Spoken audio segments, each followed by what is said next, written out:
7 сынып болғанда атақты болған жоқпын. Себебі мен басқа елден келген болатынмын. Менің достарым, ешқандай достарым болған жоқ.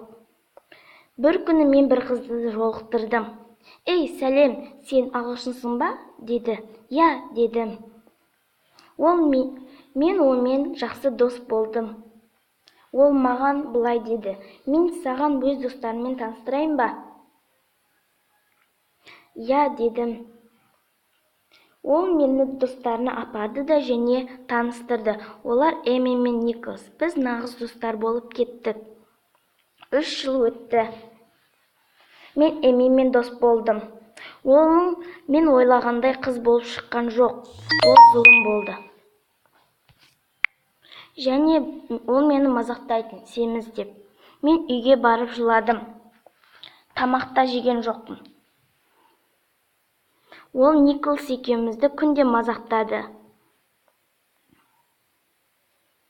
Және ол мазақтайды, артынан өтірік күле салады. Ол бізге сендердің киімдерің жаман дейтін.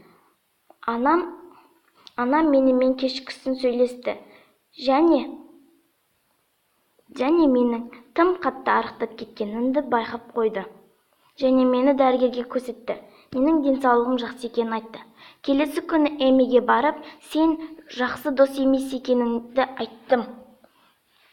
Және де ол, маған бәрібір, дос болмастан дос болмай-ақ қой, деді.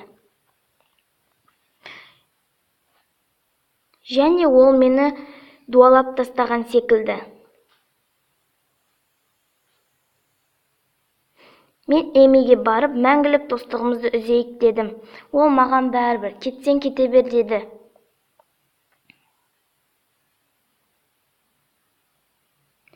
Және Эми өзінің достарымен бірге кетіп қалды.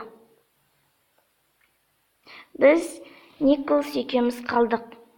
Мен үйге барып интернет желісін қарасам, Эми мені құлтап тастапты. Және мектепке бардым. Досым маған Эмиді сені бәріне жамандап жүргенін айтты. Және мен қатты ашуландым.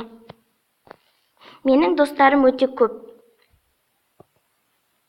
Мен өткенге өкінемін.